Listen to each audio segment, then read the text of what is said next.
Shalom Aleichem. Bapak Yahweh memberkati saudara-saudara sekalian. Haleluya. Pada pagi hari ini, Bapak Ibu Saudara sekalian, kita akan kembali bersama-sama mendengarkan firman Elohim. Kita juga akan bersama-sama belajar Torah yang akan berbicara tentang Yesua segera datang. Siapkanlah jalannya. Mari kita bersama-sama membuka kitab suci kita di dalam dua kitab. Yang pertama kitab Yesaya pasal ke-40 ayat yang ketiga. Dan kitab Matai atau kitab Matius pasal ketiga ayat yang pertama sampai dengan yang ketiga. Saya akan membacakan ayat-ayat ini untuk saudara-saudara sekalian. Yang pertama dari kitab Yesaya 40 ayat yang ketiga. Di situ dikatakan ada suara yang berseru di padang gurun, persiapkanlah jalan Yahweh, luruskanlah jalan raya di belantara bagi Elohim kita. Satu lagi di dalam kitab Matai, pasal yang ketiga ayat yang pertama sampai dengan yang ketiga, di situ dikatakan, dan pada masa itu Yohanan Pembaptis tampil dengan berkhotbah di padang belantara Yudea. Dan seraya berkata, bertobatlah sebab kerajaan sorga sudah dekat. Karena dialah atau Yohananlah yang dibicarakan oleh Nabi Yesaya ketika Yesaya berkata ada suara yang berseru di padang gurun, persiapkanlah jalan Yahweh, luruskanlah alur-alurnya. Amin. Nah, Bapak Ibu Saudara sekalian yang terkasih, ayat-ayat yang baru saja kita baca ini, saudara, ini adalah ayat-ayat yang menubuatkan kemunculan atau menubuatkan kedatangan Yesua yang pertama kali di dunia ini ribuan tahun yang lalu. Nah, tetapi ribuan tahun kemudian setelah kedatangan Yesua yang pertama kali dan ribuan tahun kemudian itu hari ini, saudara, ayat-ayat ini kembali menjadi nubuatan untuk waktu kedatangan Yesua. Hanya saja yang membedakan, kalau ribuan tahun yang lalu itu menubuatkan tentang kedatangan Yesua yang pertama kali. Nah, ketika ribuan tahun kemudian yang adalah hari ini, sekarang ayat ini juga menjadi ayat nubuatan untuk kedatangan Yesua, tetapi untuk kedatangan Yesua yang kedua kali. Sampai di sini dulu kira-kira Bapak Ibu Saudara bisa memahami atau tidak? Bisa ya? Jadi ayat-ayat yang kita baca dari kitab Yesaya dan kitab Matai ini ayat-ayat yang menubuatkan tentang waktu kemunculan atau kedatangan Yesua yang pertama kali ribuan tahun yang lalu. Nah, tetapi ribuan tahun kemudian yang adalah hari ini, ayat ini tetap menjadi ayat nubuatan untuk kedatangan Yesua. Hanya saja yang membedakan ribuan tahun kemudian atau hari ini, nubuatannya itu bukan untuk kedatangan Yesua yang pertama kali, tetapi untuk kedatangan Yesua yang kedua kali suatu hari kelak nanti. Kata siapkanlah jalannya yang saudara lihat di depan ini. Kalau saya pakai bahasanya Yesaya dan saya pakai bahasanya Matityahu atau bahasanya Matius, kata siapkanlah jalannya ini kalau bahasanya Yesaya itu ditulis dengan kata luruskanlah jalannya. Itu kalau Yesaya. Tetapi kalau Matityahu atau Matius, kata siapkanlah jalannya yang saudara lihat di depan ini ditulis dengan kata luruskanlah alur-alurnya. Nah, ini artinya apa, saudara? Ini artinya kalau Yesua sampai sekarang ini belum juga datang, itu artinya jalannya Yesua untuk datang kembali itu sudah lurus atau belum? Belum. Karena di dua kitab tadi jelas memberitahu kita, persiapkanlah jalan bagi Yahweh, luruskanlah jalannya, luruskanlah alurnya. Kalau dikatakan persiapkanlah jalan bagi Yahweh, itu artinya yang datang ke dunia ini dulu, saudara. Itu sebetulnya Yahweh sendiri, tapi dalam wujud manusia. Jadi ayat ini, di dua kitab ini sekaligus mengkonfirmasi bahwa Yesua itu memang betul-betul Yahweh sendiri. Karena sekarang ini, saudara, di kalangan kita orang-orang yang sudah percaya kepada Bapa Yahweh, ada orang-orang yang saya sebut imannya bukannya justru maju, tetapi justru mengalami kemunduran.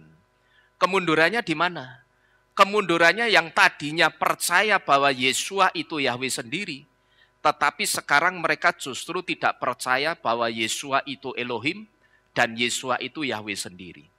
Ini yang saya sebut imannya bukannya justru maju, tapi malah mundur. Tetapi melalui dua ayat di dua kitab ini tadi, saudara, satu statement yang dikatakan bahwa Yesua itu Yahweh sendiri, itu semakin diteguhkan. Bahwa ketika Yesaya menubuatkan seorang nabi yang bernama Yohanan atau Yohanes, dia akan muncul di padang gurun atau padang belantara dan mengatakan, persiapkanlah jalan bagi Yahweh, luruskanlah alurnya. Coba saudara perhatikan, yang dinubuatkan kata-katanya itu persiapkanlah jalan bagi Yahweh. Tapi yang muncul siapa? Yesua. Nah, ketika dikatakan persiapkanlah jalan bagi Yahweh, tapi yang muncul Yesua, ini sebetulnya sedang mengkonfirmasi atau meneguhkan bahwa Yesua itu Yahweh sendiri. Saudara paham atau tidak kira-kira? Ya, orang kalau tidak percaya Yesua itu Yahweh sendiri, itu akan terbantahkan oleh dua kitab ini, saudara. Karena ketika Yesaya menubuatkan Yohanan, Yohanan akan ngomong, persiapkanlah jalan bagi Yahweh, tetapi yang muncul itu Yesua. Nah, ini artinya Yesua itu Yahweh sendiri. Cuman yang datang ke dunia ini itu bukan Yahweh yang datang dalam wujud roh, tetapi Yahweh yang datang dalam wujud manusia, yang seringkali saya sebut dengan bahasa Bapa Yahweh harus datang dalam wujud manusia. Itu untuk menyamakan kadar kemuliaan dengan manusia yang akan dia tebus. Nah, hari ini saudara, saya ingin mengajak saudara untuk bersama-sama kita melihat apa yang harus diluruskan dulu menjelang waktu kedatangan Yesua. Sehingga ketika hal-hal yang harus diluruskan itu sudah lurus, maka di situ Yesua akan datang. Di sini saudara, saya menemukan ada 3 hal yang harus diluruskan atau harus dibetulkan dulu. Yang pertama yang harus diluruskan adalah iman setiap orang. Saudara perhatikan, yang harus diluruskan yang pertama itu imannya setiap orang. Pertanyaannya, kenapa yang harus diluruskan pertama kali itu imannya setiap orang itu kenapa? Karena selama ini orang berpikir dengan mereka mengimani dan menyembah Tuhan yang sekarang ini mereka sembah, mereka akan diselamatkan. Padahal kenyataannya nanti tidak seperti itu. Karena apa? Karena keselamatan itu hanya datang dari Bapa Yahweh dan Yesua. Nah, ini yang pertama yang harus diluruskan dulu, yaitu imannya setiap orang atau apa yang diimani oleh setiap orang. Kalau di situ ditulisnya setiap orang, itu artinya bukan hanya orang-orang dari kalangan kita.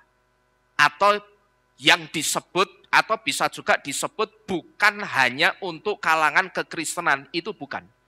Tapi yang namanya setiap orang, itu semua orang dari semua iman percaya. Nah, pikiran mereka tentang iman mereka, itu harus diluruskan dulu, saudara. Karena apa?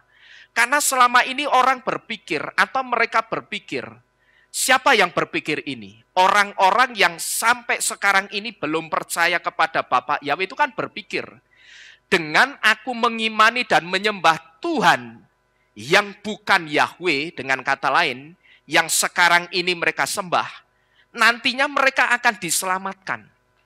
Padahal kenyataannya nanti tidak akan seperti itu. Karena apa? Karena ketika mereka tidak menyembah Tuhan yang namanya Yahweh dan Yesua, tidak akan pernah ada keselamatan untuk mereka.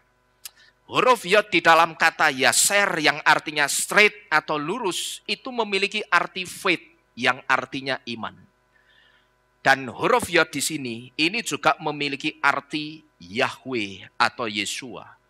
Karena nama Yahweh dan Yesua itu sama-sama diawali dengan huruf apa ini? Huruf Yod.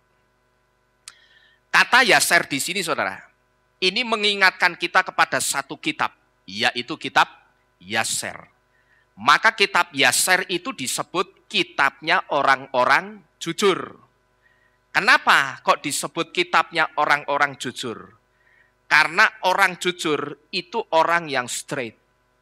Orang jujur itu orang yang hidupnya lurus. Gitu loh saudara ya. Nah kalau kita melihat di dalam kitab Lukas pasal ke-18 ayat yang ke-8. Di situ dikatakan, tetapi ketika anak manusia datang, akankah dia mendapati iman di bumi ini?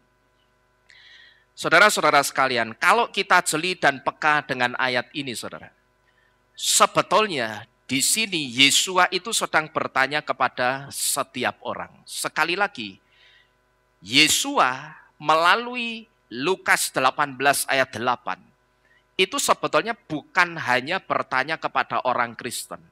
Tetapi Yesua itu bertanya kepada setiap orang. Tidak hanya kepada orang Kristen. Tapi kepada semua orang dari semua iman percaya. Kata-kata Yesua yang dikatakan ketika anak manusia datang kembali untuk yang kedua kali. Akankah dia mendapati iman di bumi ini? Ini dengan kata lain, kalau dibikin kalimat pertanyaan yang lain, kira-kira Yesua itu seperti sedang bertanya begini. Apakah yang kamu imani dan percaya selama ini sudah benar? Nah kira-kira seperti itu saudara. Yesua tadi kan di dalam kitab Lukas 18 ayat yang ke-8. Dia katakan, akankah ketika anak manusia itu datang untuk kali yang kedua, dia akan mendapati iman di bumi ini? Perhatikan kata iman di situ. Kalau ini dibuat pertanyaan dengan kalimat yang lain, kira-kira ayat ini Yesua itu sedang bertanya begini, apakah yang kamu imani dan percaya selama ini sudah benar?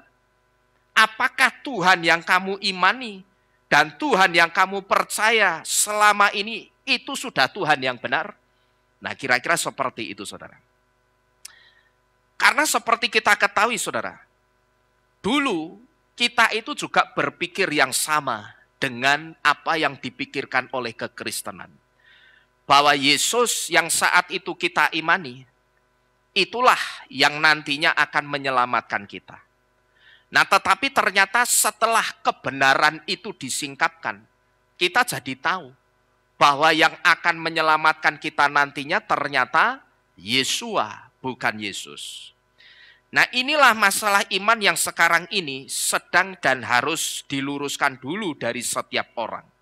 Sekali lagi harus diluruskan dari setiap orang, tidak hanya orang Kristen saja.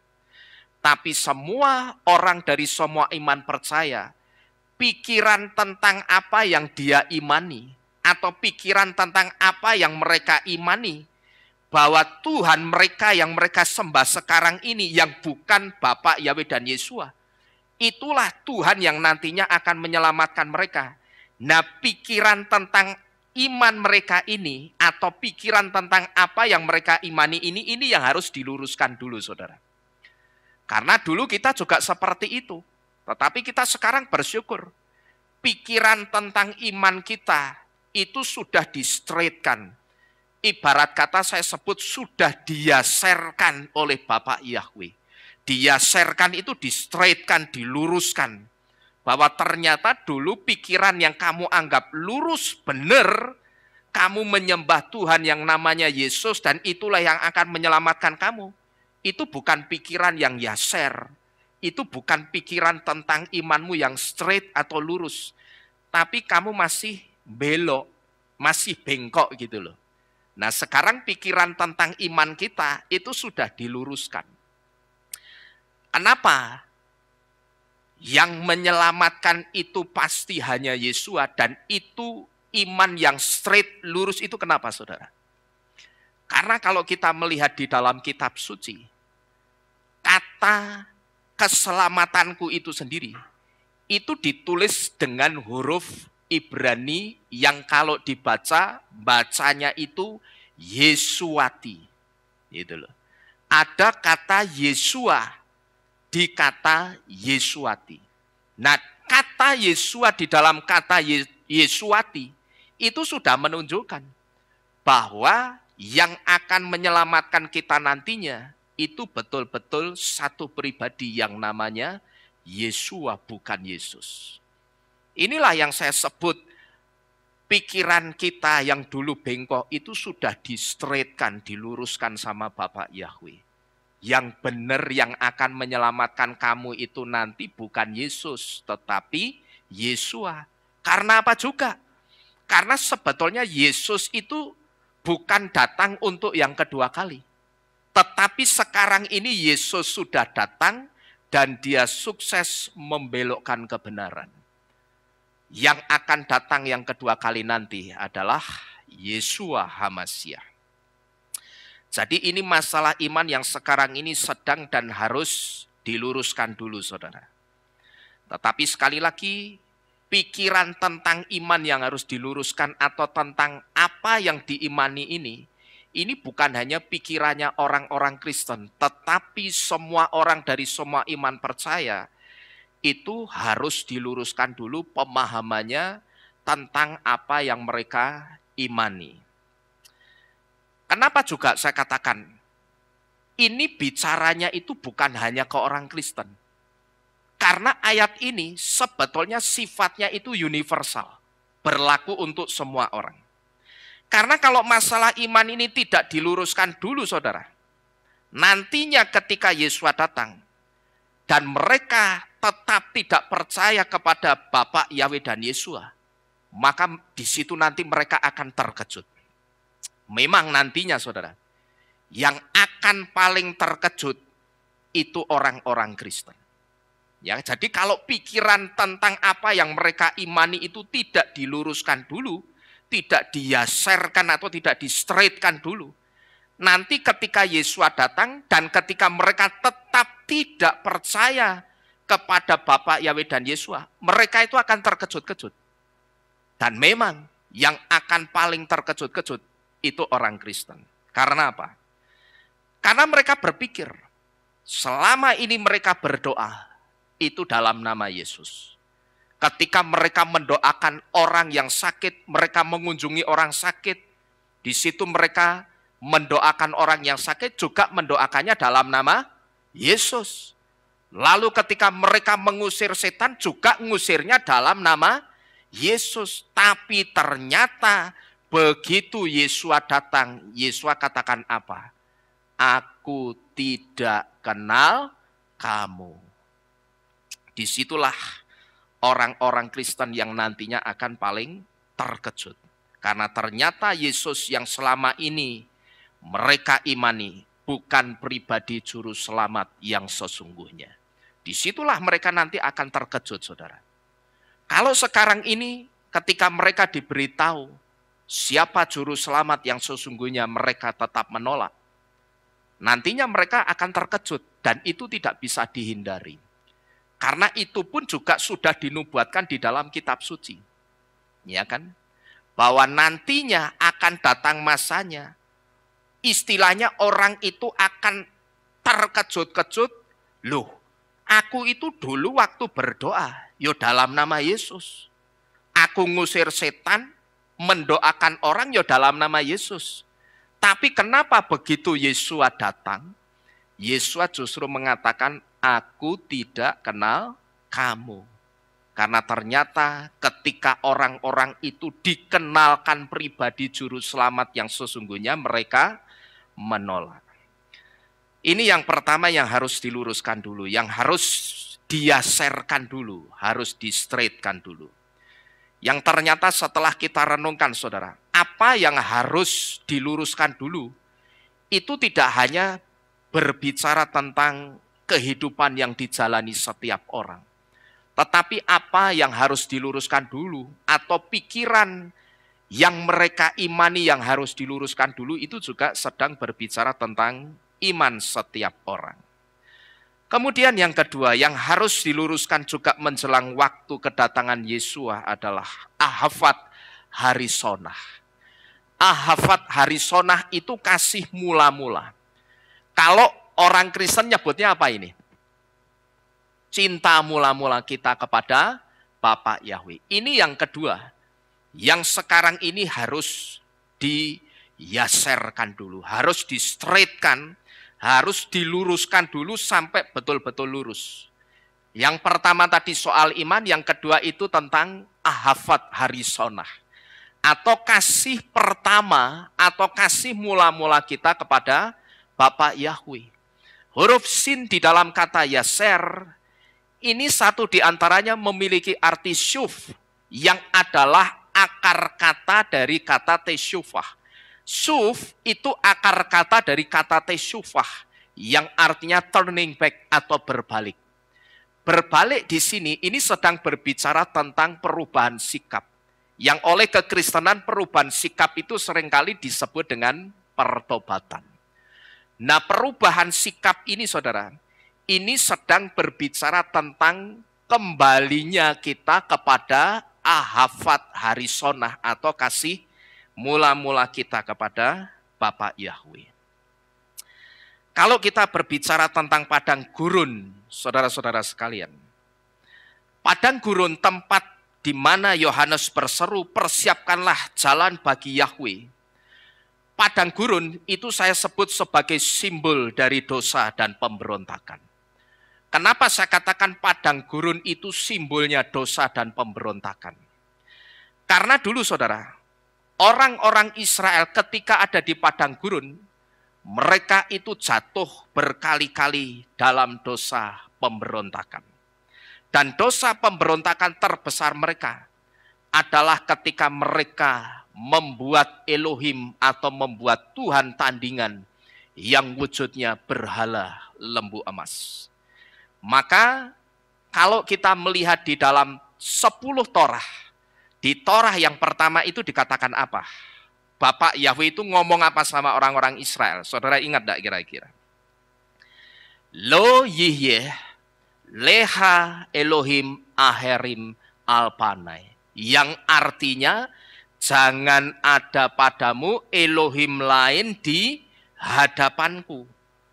Di Torah yang pertama ini saudara, kita jangan berpikir bahwa yang disebut berhala itu cuman sesuatu yang bentuknya seonggok patung. Kalau kita hanya berpikir seperti itu, berarti pikiran kita itu sebetulnya sempit saudara. Kita jangan pernah berpikir kalau saya atau saudara mendengar kata berhala, oh berhala itu sesuatu yang bentuknya seonggok patung. Ya memang kalau berhala secara fisik itu seringkali bentuknya patung. Entah itu patung dari kayu, patung dari batu, patung dari logam, dan sebagainya.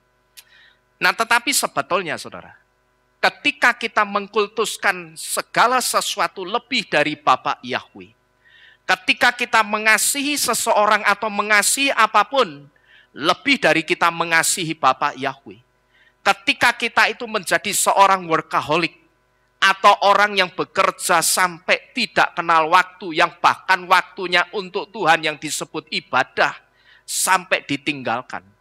Sebetulnya ketika kita mengkultuskan sesuatu lebih dari Bapa Yahweh, mengasihi apapun itu yang bukan Bapa Yahweh, tapi kasih kita itu lebih untuk sesuatu itu, sebetulnya semua ini juga berhala saudara. Cuman bentuknya sekali lagi bukan seonggok patung. Terkadang saya perhatikan orang-orang yang workaholic, orang-orang yang gila kerja. Waktunya untuk Tuhan seringkali dia korbankan untuk pekerjaan. Di sini saudara, ada satu hal yang harus saudara perhatikan baik-baik. Saudara harus hati-hati di sini. Saudara percaya atau tidak? Setiap kesibukan apapun yang sampai menyita waktunya Tuhan, sebetulnya kesibukan itu strateginya setan untuk menjatuhkan seseorang. Saudara percaya atau tidak? Sesibuk apapun, kesibukan apapun yang sampai menyita waktunya Tuhan, itu sebetulnya strateginya setan loh. Untuk membuat orang itu jatuh. Yang intinya saya sebut setan itu tidak suka. Kalau kita itu dekat-dekat sama Bapak Yahweh, setan itu tidak suka, saudara. Maka tidak kebetulan kalau kita melihat di dalam kitab Mattityahu atau kitab Matai pasal ketiga tadi. Sebelum Yohanes mengatakan persiapkanlah jalan bagi Yahweh. Di ayat yang keduanya kalau saudara lihat, di situ Yohanes itu ngomong apa? Bertobatlah sebab kerajaan surga sudah sangat dekat. Itu di ayat 2-nya. Ayat 2 sama ayat 3 itu duluan mana? Duluan ayat 2 tentunya. Ini tidak kebetulan. Di ayat 3 Yohanes itu ngomong persiapkanlah jalan bagi Yahweh. Tapi di ayat 2 sebelumnya dia katakan bertobatlah sebab kerajaan surga itu sudah sangat dekat. Kalau saudara perhatikan seruan pertobatan ini arahnya jelas kemana? Arahnya itu ke perubahan sikap yang harus kita ambil.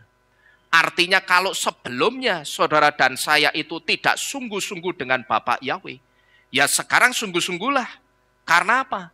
Karena waktunya yang disebut Yohanes dengan kerajaan surga, waktunya itu sudah betul-betul sangat dekat. Sudah tidak lama lagi. Coba saudara perhatikan saja dunia sekarang ini. Perang yang kita lihat mulai meluas di mana-mana ini. Memang saya katakan kalau saya mengacu ke kitab suci, perang yang mulai meluas kemana-mana ini bukan akhir dari segala sesuatunya. Kitab suci katakan apa? Ketika kamu mendengarkan berita tentang perang dan perang, janganlah hatimu itu digentarkan. Janganlah takut gitu loh artinya. Karena apa? Karena semua itu bukan akhir dari segala sesuatu. Tetapi perang yang sedang terjadi sekarang ini saudara, memang sekalipun itu bukan akhir dari segala sesuatu.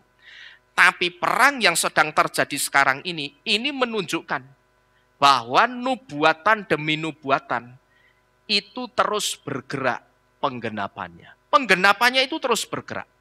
Dan kalau penggenapan demi penggenapan nubuatan itu terus berjalan, terus bergerak. Ini artinya juga kita itu semakin dekat juga dengan penggenapan waktu kedatangan Yesua. Sekali lagi, Yesua sudah memberitahu. Kamu dengar berita perang? Ada perang di sini, di sana, di situ. Tidak usah takut. Karena itu bukan akhir dari segala sesuatu. Artinya akan masih ada yang terjadi yang mungkin lebih mengerikan dari perang yang kita lihat sekarang ini. Kalau saudara lihat di media sosial, begitu ada orang yang mengupload atau mengunggah ke internet perang Amerika, Iran, Israel, di situ komentar-komentar liar itu mulai bermunculan. Mendadak orang-orang itu jadi pengamat politik dadaan, saudara. Mendadak banyak orang yang jadi profesor dadaan. Jadi STH dadaan. Sarjana sok tahu dadaan, saudara. Mereka komennya macam-macam. Ada yang bela ini, ada yang bela itu. Ada yang menyalahkan ini, ada yang menyalahkan itu. Padahal mereka bukan pelakunya. Padahal pelakunya sendiri yang ada di sono, yang ada di sana, yang ada di Israel, ada di Iran, ada di Amerika. Mereka tahu kejadiannya itu tidak seperti komentar-komentarnya netizen, itu tidak seperti itu. Ya namanya saja penonton, pasti mulutnya akan lebih kenceng dari pemain bolanya, saudara. Nek pemainnya kan diem, orang kakak ngomong. Tetapi yang namanya penonton itu biasanya mulutnya yang paling kenceng suaranya. Jadi sekali lagi, Yesus sudah mengatakan, akan ada perang di mana-mana, digenapi atau tidak? Digenapi. Tetapi sekali lagi Yesus juga katakan, jangan takut, karena itu bukan akhir dari segala sesuatu. Tapi kalau perang sedang terjadi sekarang ini artinya juga penggenapan demi penggenapan itu terus berjalan. Penggenapan dari setiap nubuatan itu terus bergerak, terus berjalan. Nah, kalau penggenapan demi penggenapan dari setiap apapun yang dinubuatkan di dalam kitab suci terus jalan, perhatikan baik-baik. Itu artinya juga berarti kita semakin mendekati penggenapan waktu kedatangannya siapa? Yesua, gitu loh. Sekali lagi saya ulangi, perang memang bukan tanda utama kedatangan Yesua. Banyak tanda-tanda lainnya. Langit akan menjadi gelap, bulan menjadi darah. Itu juga sudah digenapi dengan satu peristiwa yang disebut dengan blood moon atau gerhana bulan darah. Nah, kalau ini terus digenapi dan digenapi, saudara harus kasih satu warning, peringatan untuk diri saudara sendiri. Itu artinya aku juga semakin dekat dengan penggenapan waktu kedatangan Tuhanku Yesus. Dan inilah yang harus diluruskan. Sikap dan kasih kita kepada Bapa Yahweh yang harus dikembalikan seperti semula. Seperti ketika kita pertama kali jatuh cinta dengan Bapa Yahweh. Seperti ketika pertama kali kita mengalami yang namanya ahavat harisonah, atau kasih mula-mula atau cinta mula-mula dengan Bapa Yahweh. Karena tanpa saudara punya kasih pertama saudara tidak punya lagi yang namanya cinta mula-mula dengan Bapa Yahweh. Tidak mungkin saudara itu akan dekat-dekat dengan Tuhan, itu tidak mungkin. Bagaimana kita akan mendekat kalau cinta saja kita tidak, saudara? Ya kan? Bisanya orang ada, katakanlah seseorang yang sangat cantik. Tapi ada seorang laki-laki yang mukanya pas-pasan. Tapi ketika dia melihat seorang wanita yang cantik itu, hatinya biasa saja, dia tidak tertarik. Itu karena di dalam hatinya tidak ada apa? Tidak ada cinta, gitu loh. Jadi kalau tidak ada yang namanya ahavat harisonah, cinta pertama kita dulu seperti ketika kita jatuh percinta kepada Bapa Yahweh, saudara itu tidak mungkin dekat-dekat dengan Bapa Yahweh. Dan kalau saudara tidak dekat-dekat dengan Bapa Yahweh, kemungkinan untuk ikut dalam barisan orang yang diselamatkan itu akan sangat sulit. Jadi sekali lagi, ini yang kedua yang harus diluruskan. Sikap dan kasih kita kepada Bapa Yahweh itu juga harus dikembalikan seperti ketika pertama kali kita jatuh cinta dengan Bapa Yahweh. Kemudian, yang harus diluruskan juga menjelang waktu kedatangan Yesus adalah soal kekudusan. Yang harus diluruskan, distraightkan atau diyaserkan menjelang waktu kedatangan Yesus, sebelum Yesus datang itu kesadaran untuk hidup dalam kekudusan. Karena apa? Karena tanpa kekudusan, tidak seorang pun bisa berjumpa dengan Yesus. Yesus itu seperti yang dikatakan di dalam kitab Yohanan 10 ayat 30. Yesus itu Yahweh sendiri atau bukan, saudara? Yahweh sendiri. Sedangkan Bapa Yahweh, sekalipun dia dalam wujud roh atau dalam wujud manusia, Yesus, kudus atau tidak kira-kira? Kudus, saudara-saudara sekalian. Maka di situ saya katakan tanpa kekudusan, tidak ada seorang pun yang bisa berjumpa dengan Yesus nantinya. Maka kita selalu diajar, nantinya ketika kalau kita sampai lolos masuk dalam barisan orang-orang yang diselamatkan, ikut diangkat saat Yesus datang, tubuh fana kita ini, saudara, itu akan dirubah dengan tubuh kemuliaan. Karena apa? Saudara ngerti tidak kira-kira? Ya karena ini tubuh yang penuh dengan dosa. Gitu loh. Sedangkan untuk berjumpa dengan Yesus, itu tidak bisa dengan tubuh yang ada dosa sedikit pun. Karena sekali lagi, Yesus itu siapa? Yahweh sendiri yang kudus. Gitu loh. Sampai-sampai dia, Yahweh itu tidak berani turun ke dunia ini dalam wujud roh. Karena kalau turun dalam wujud roh, dia mau menyelamatkan manusia, bukannya selamat malah mati. Karena kadar kemuliaannya Yahweh ketika dalam wujud roh itu tidak sama dengan kadar kemuliaan dalam wujud manusia. Jadi yang ketiga yang harus diaserkan dulu, di straight atau diluruskan dulu itu kesadaran untuk hidup dalam kekudusan. Karena sekali lagi, tanpa kekudusan tidak ada orang yang bisa berjumpa dengan Yesus. Kekudusan itu syarat mutlak untuk setiap orang bisa berjumpa dengan Yesus. Nah, saudara-saudara sekalian, inilah ketiga hal yang harus diluruskan dulu menjelang waktu kedatangan Yesus. 3 hal yang kita pelajari pada pagi hari ini, saudara. Saya tahu ini bukan 3 hal yang baru di telinga kita. 3 hal yang kita renungkan dan kita pelajari pada pagi hari ini. Ini bukan 3 hal yang asing di telinga kita. Soal iman, soal kasih pertama atau cinta mula-mula, soal kekudusan itu bukan sesuatu yang baru di telinga kita. Dan bukan juga sesuatu yang asing di telinga kita. Bahkan mungkin dulu sebelum saudara beribadah di tempat ini, saudara sudah ngerti pengajaran ini. Bahwa syarat keselamatan imannya itu harus benar, yang disembah benar, yang kedua harus punya ahafat harisonah, yang ketiga hidup dalam kekudusan. Maka saya sebut mungkin ketiga pengajaran ini bukan pengajaran yang baru dan bukan pengajaran yang asing di telinga kita.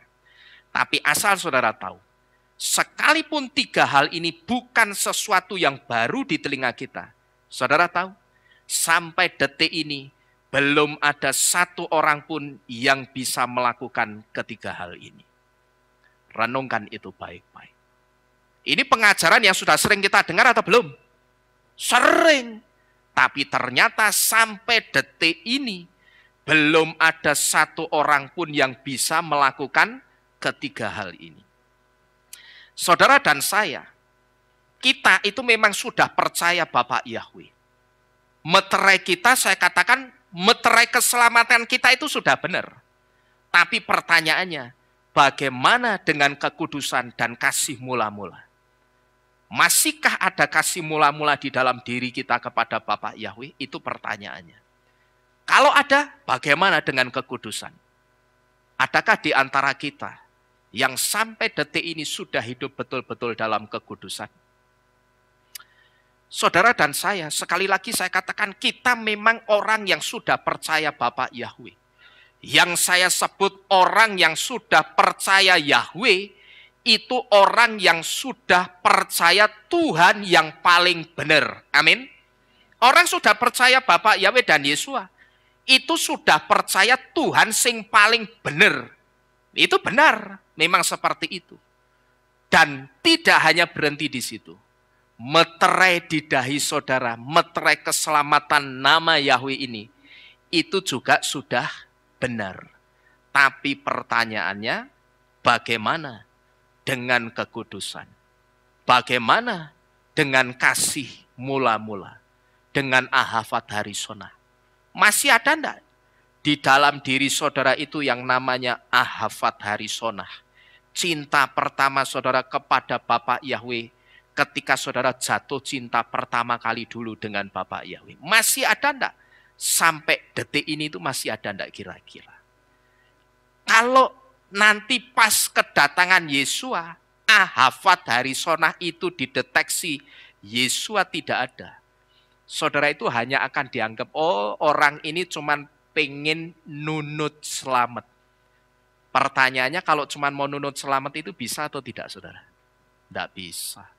Sekalipun orang itu namanya selamat, kalau dia tidak punya yang namanya ahafat harisonah. Paulus selamat sampai ke surga. Ya toh, katakanlah jenengi seperti itu. Loh, orang ada yang namanya Tuhan itu ada loh, saudara. Loh, ada toh? Pernah dengar enggak, saudara? Ada orang namanya Tuhan. Ya mungkin saja ada orang namanya Paulus selamat sampai ke surga. Nama panjangnya siapa? Paulus selamat sampai ke surga. Tapi kalau orang itu katakanlah dia percaya Yahweh, tapi di hatinya itu tidak ada yang namanya ahafat harisonah. Kira-kira Paulus selamat sampai ke surga itu bisa ke surga beneran atau tidak, saudara? Tidak bisa. Karena ahafat harisonah itu satu di antara 3 hal yang harus di-straightkan dulu. Diluruskan dulu. Ini jangan sampai bengkok. Nek sampai kasih saudara, cinta saudara sama Bapak Yahweh itu bengkok, berarti saudara itu akan dideteksi, oh orang ini selingkuh. Bengkok itu kan selingkuh, saudara. Artinya yang saudara sembah itu kemungkinan tidak hanya Bapak Yahweh. Tapi apa? Ya berhala-berhala atau segala sesuatu yang tanpa saudara sadari itu saudara berhalakan.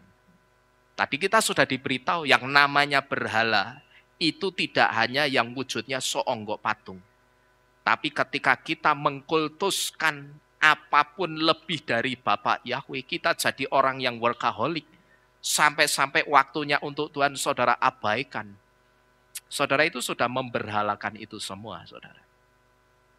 Terus katakanlah meterai keselamatan kita sudah benar. Tapi bagaimana dengan kekudusan hidup saudara? Apakah saudara sudah benar-benar hidup kudus sampai detik ini dan sampai detik saudara dirubah tubuh fana saudara dengan tubuh kemuliaan oleh Yesus? Nah demikian pula sebaliknya saudara. Mungkin ada di dunia ini orang yang hidupnya kudus, hidupnya baik, hidupnya benar. Dia tidak pernah menyakiti orang lain.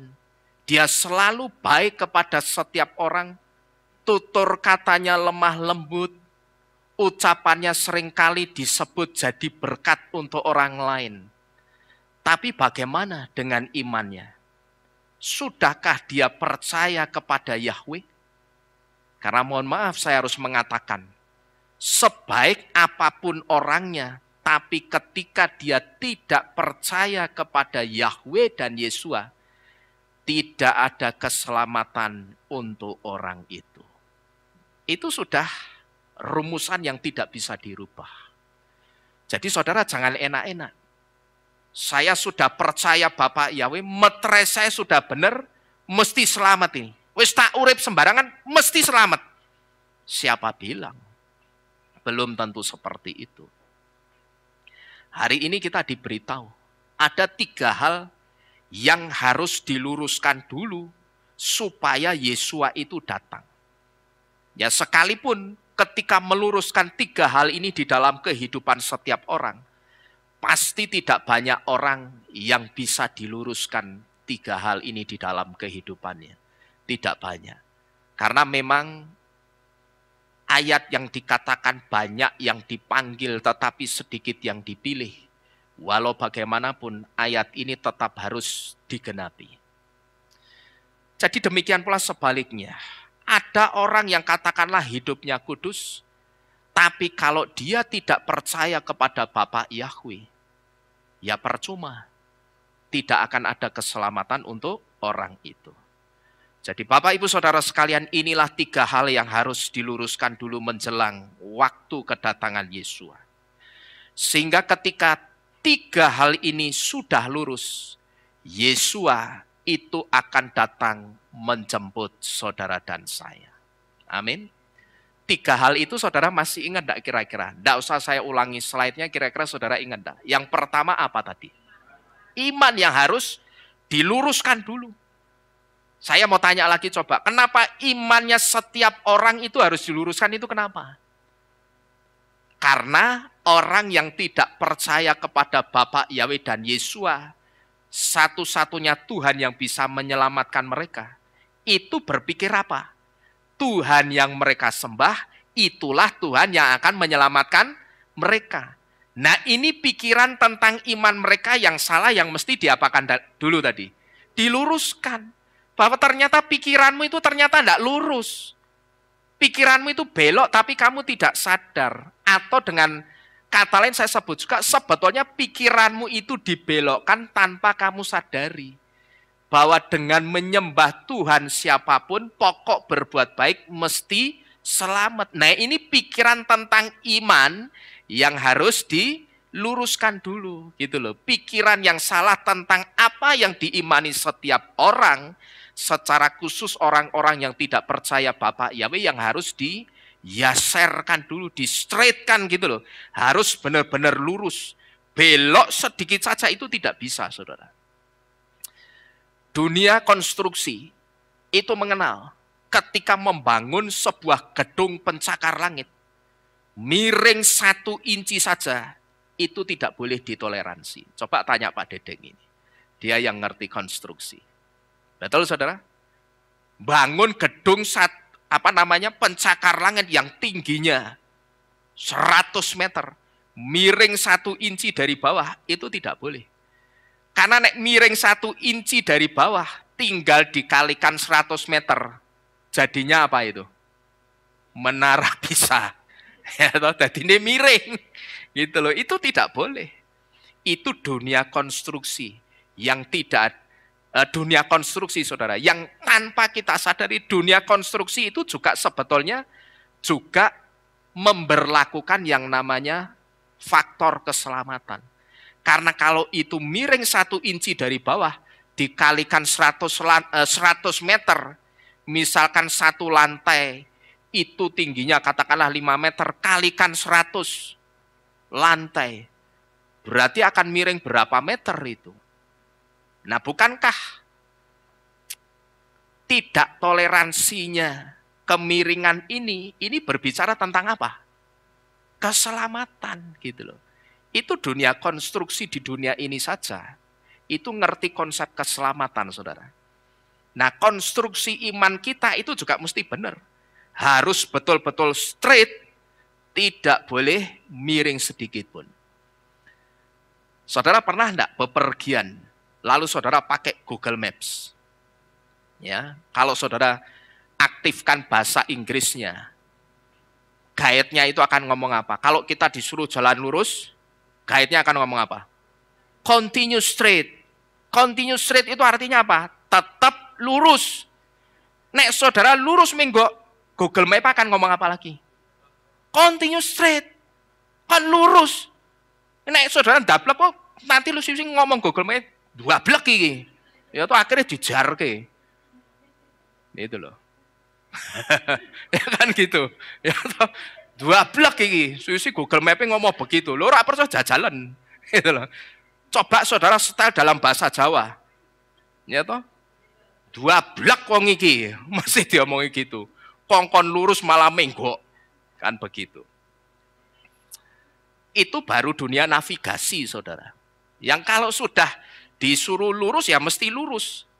Kalau saudara mau belok sidik, dideteksi belok, dia akan suruh lurus lagi, saudara.